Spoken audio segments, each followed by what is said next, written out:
Hey everybody, it's Micah, the Tavern Geek. It's been a little while since I've done this, but all these Avengers Doomsday trailers came out over whatever the past couple weeks or past month or so, at least since Christmas, and they've really got me stirred up. And I know they've got everybody stirred up, and I know we've heard all kinds of everybody's been all over social media, and they've been talking about their speculations and like their foresight for the upcoming movie. Obviously, we don't know what's going to happen, but it is so much fun to sit around and kind of try to figure out what might happen, right? Um, so yeah, I just wanted to run my mouth a little bit. Um, I have no script, I have no notes. I'm just gonna just kind of freely run my mouth on these trailers that we saw. The first trailer was Captain America, and it showed him, showed his bike and him. I'm guessing in the 50s or 60s or early 50s. I don't know. Whenever he went back in time to where he was with Peggy at the end of end of Endgame, and and he's holding a baby, and he looks happy as crap, like very happy. And they let us know that Captain America will return in Avengers Doomsday. So I started to think there, and I was like, well, I know who's going to be in Doomsday, and who is Captain America at the end of Endgame? Who is he tied to the most at this point? What did he do? Well, he went back in time, and he did not return. Now, Captain America is a man out of time. He was frozen in ice. He technically, biologically, shouldn't have lived as long as he should have. We don't know what the super soldier serum does for that. It did allow him to survive in the ice like that and stay preserved. But how does that affect the timeline? So who controls the timeline? Loki. Yeah. This is starting to get a little I think some people have had this idea out here. So now we cut over, we got the next trailer, and I think that one was Thor. And we got Thor, and he's very distraught, and he's praying to his father Odin, and he's basically saying to Odin, asking him for strength to become a great warrior one last time, to fight one last battle, yada yada. It was very moving because we haven't had a serious like Thor, um, you know, since basically like, I mean, he really wasn't that serious in Endgame. He was depressed, so we haven't gotten like warrior battle serious Thor in a minute. So like, it was time to really get the real Thor, and I'm really excited about that. And I guess we'll see how that transcribes. But I also noticed some of the little things that we can take out of Love and Thunder that were somewhat good. I wasn't a big fan of the movie. I'm not here to review the movie, but I just was not a big fan of it. Not many people were. But I did enjoy the aspect of Love, his daughter, and Chris Hemsworth's real daughter in real life. I liked how that transpired and came out. But she was not with him in the trailer.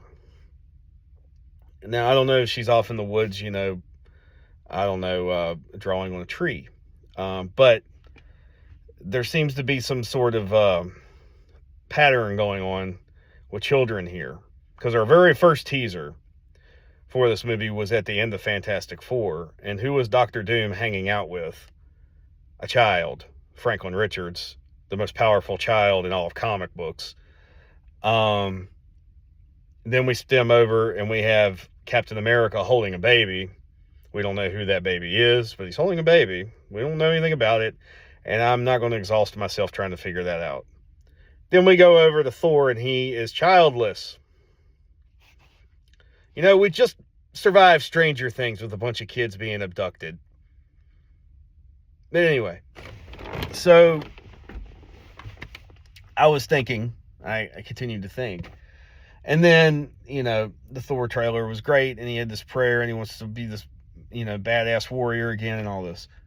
And then they blew our entire world to pieces with the third one. And it was the X-Men. And it was like pulled straight out of a Days of Future Past I can't say it right now.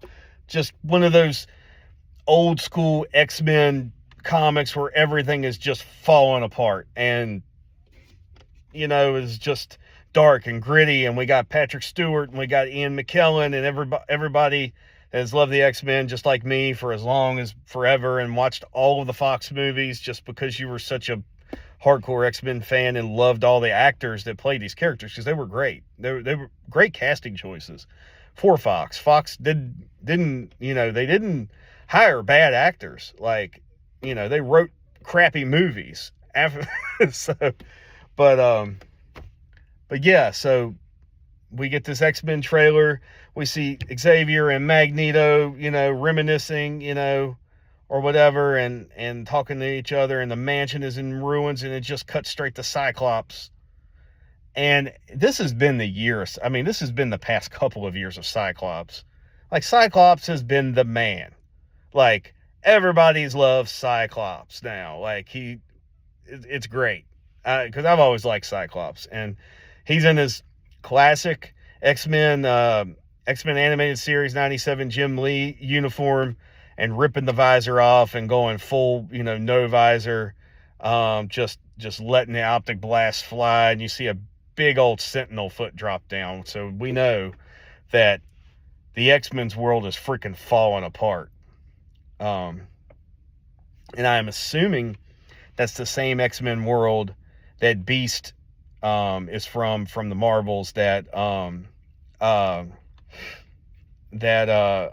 Monica Rambeau showed up in. So I'm assuming that's it. We don't know. I could be totally wrong about that, obviously. Then we get the fourth trailer. And the fourth trailer is pretty, it was pretty hardcore. We get Letitia White writes Black Panther, Shuri, and M'Baku, and they're walking across this desert, and they both have some really cool looking armors on. Like, they have been to work on their tech. So something serious is about to go down. And so I was, I'm like, man, something's going on. And we see Namor. And then we see Namora, or Namorita. I don't know how they're pronouncing it for the movies. And you can tell, like, she's not like all the way blue anymore. Like, she's kind of I don't know, something's going on there. Don't need to flesh that out. Don't need to figure that out. But it's going down in Wakanda, or if they are in Wakanda, or wherever they're at, I do believe they're in Wakanda. And the Fantastic Four showed up in Wakanda. There's only one person in the entire Marvel universe that could find Wakanda, because Wakanda is the most cloaked place ever, and that's Reed Richards. He's the only one that could probably find it. Outside of him, probably just Doctor Doom. So that tells you everything with that. And I really liked it. M'Baku and Ben Grimm, chatted it up a little bit, and it was a good trailer. It left you okay. We know the Wakandans and the Fantastic Four are going to be together. So then I started, really thinking about some things, and the main thing I was thinking about was, so we've got kids that are scattered across the multiverse here, or just, the Fantastic Four's universe. But yeah, we've got kids kind of scattered across. Doom needs them for some reason. I mean, I could kind of understand why he would want Franklin Richards. Franklin Richards literally warps reality. And if Doom is trying to do what I think he's doing, then he needs to warp reality. So Loki is tied to the TVA. The TVA is tied to Deadpool and Wolverine, who are tied to the X-Men. And Wolverine's X-Men are gone. And we know Gambit's X-Men are gone. Maybe. Or maybe those are Gambit's X-Men. We don't know. But Wolverine doesn't have any X-Men. They may not have a Wolverine. They might have a Wolverine. They might have a Cavalrine. We don't know. So I feel like all that's tied together. And I'm seeing all these different characters. And then the Spider-Man movie's coming out. And Sadie Sink is cast in the Spider-Man movie. And we don't know who she's playing. At least they haven't announced it, I think, upon me making this video. They might have. I don't know. But I feel like she's Hope Summers. I don't feel like she's Jean Grey. I feel like she's Hope Summers. Hope Summers, a great character in the X-Men comics, and it would not be hard to introduce her. She can copy any power. She can copy any power. She even copied the Phoenix Force at one point in time. The Phoenix Force, well, actually, she was a host of the Phoenix Force. I'm sorry, the Phoenix Force came looking for her. And she kind of like dually copied Wanda Maximoff's abilities. I don't know, it was weird, and they used like some, I don't know, this is comics. Anyway, that's in comics, it's a whole nother thing. But I feel like she may be Hope Summers. I feel like that Doom tried to get her. She's on the run. She's fallen into the 616 universe, and she's found herself hanging out with Spider-Man. This is where Spider-Man kind of ties in with things. Somehow or another, maybe Cable shows back up. Cable's time traveling. This is back to time travel. Cable time travels. The X-Men have time traveled. The Days of Future Past X-Men. They did. They time traveled, even though it was Kitty Pryde sending Wolverine's consciousness, but she time traveled. Captain America has time traveled. The Avengers all time traveled in Endgame. So in the comic books, due to the amount of time travel going on, this was broken by the X-Men, actually, because Beast actually went back and got the 5 original X-Men. So because all this time travel happened, they kind of started this chain reaction, which created time runs out. They basically ran out of time to time travel or some crap like that. Then you got these different, architects and builders and different types of ancient beings that were the, basically the main makers of the universe or universes. And then Doctor Strange teased incursions at the end of his movie when he met Clea, and then the incursions started happening, where universes were colliding into each other. Doom has figured this out. Doom has figured out that these incursions are happening, and so is Strange. And I feel like Strange is already with Doom. Strange and Clea are with Doom. And so if you read the Hickman stuff, Strange teams up with Doom, and so does the Molecule Man. We don't have a Molecule Man, but we have Franklin Richards, and we have Wanda Maximoff, and we have Hope Summers, and we have Love from Thor: Love and Thunder, who was reincarnated by Eternity, which is a multiversal being. So she has multiversal abilities that we haven't seen yet. So what I'm saying is, there's all these people that can warp reality. This is Doom. Doom would want every stretch of power that he could get a hold of to warp reality. So he's bringing all these kids, adults, whatever, together that can warp reality, and he's going to use them like he used the Molecule Man in Jonathan Hickman's Avengers New Avengers Secret Wars. And now we've got all of the heroes coming together to kind of like march up against Doom. from across the multiverse. But the multiverse is going to collide in on itself in Doomsday. And the whole movie is going to be about Doom trying to preserve what's left of the multiverse. Doom will be, just like Thanos in Infinity War, Doom will have a somewhat like legit motive to be doing what he's doing. And he will stop at nothing to get it done. Doom is way more resilient than Thanos is. Like, it's going to be epically awesome. And then at the end of Doomsday, I feel like we're going to have a life raft. And this is the whole point I wanted to make this video. Go to your Googles, go to your, search the life raft from Jonathan Hickman's Secret Wars. It was, I think there was 2 rafts. There were 2 ships built by Reed Richards and Dr. Doom. Maybe, or something. It was it was Reed Richards and his alternate reality version of himself called the Maker from a different universe, which if they throw Miles Teller in and have him play the Maker, or Ian Gruffin or whoever, that would be weird. That would be crazy. They could either screw everything up with it or make it really amazing.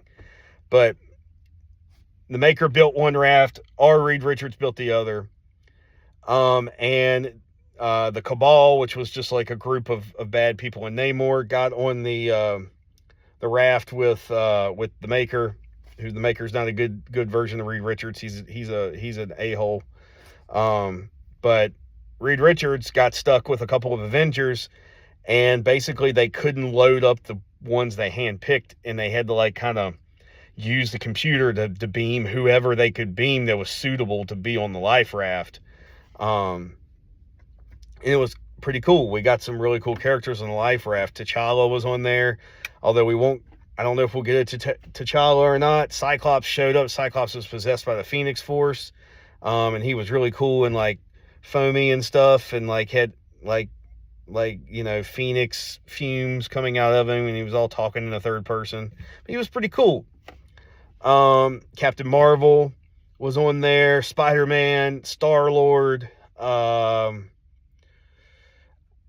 want to say Black Widow was, and I want to say Hawkeye,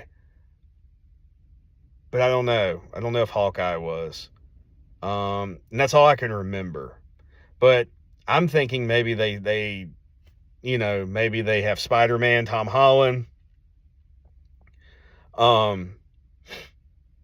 Cyclops, Loki, Shuri, Reed Richards, Yelena Belova.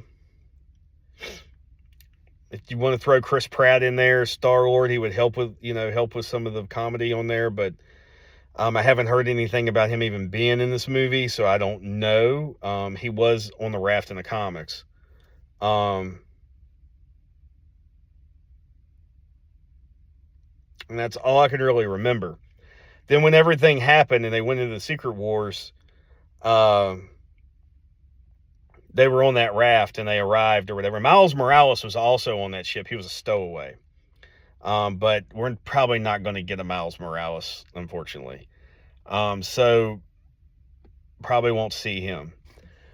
But I hope that, and then Doom, Doctor Strange, and the Molecule Man, but in the movies it would be Doom, Doctor Strange, Clea, and the like, I don't know, group of reality warpers take pieces of all universes and build Doom's world, the Doom world or whatever, a battle world, sorry. And then we get that. We get Battle World in a movie in Secret Wars. And we see like all these different versions of all kinds of different people all over the place. Oh, Thor was on the raft too. So I have a feeling that might be somewhat of what's going on. And then we'll get an end credit scene where the raft survives or whatever. Then we get like what I really want to see. I know this is a video of me rambling, so please just, bear with me here. What I really want to see, and one of my favorite things that happened during that time period was, in the comics, was when when Doom created Battle World and all these different characters were flung all over the Battle World and the different fragments of the multiverse, Old Man Logan survived. And if Hugh Jackman comes back, say our Wolverine, like, let's just take that Wolverine that's with Deadpool and dump them outside the Marvel zombie world and have Wolverine scaling the wall over into the Marvel zombies like he did as Old Man Logan in the comics. That was really cool, by the way. And maybe Deadpool's with him, maybe Deadpool's somewhere else, who knows. But I really think that this is where, and in order to power the rafts, they would need Loki. So I just really feel like this might be somewhat where they're going. We really don't know. This is kind of the good thing, though, because we've had movies where we can kind of guess what's going to happen. Some movies have been subpar, they've been great, but right now with Avengers Doomsday and Avengers Secret Wars, we don't know what's going on. And it feels so good to not really know what's going on. So, and all that, I just wanted to share that stuff, and I hope everybody is doing well, pondering this thing out, and is just going to enjoy my 20-some minute rant here. But yeah, hope everybody has a good one, and peace, and happy new Marvel stuff coming. All right, later, y'all.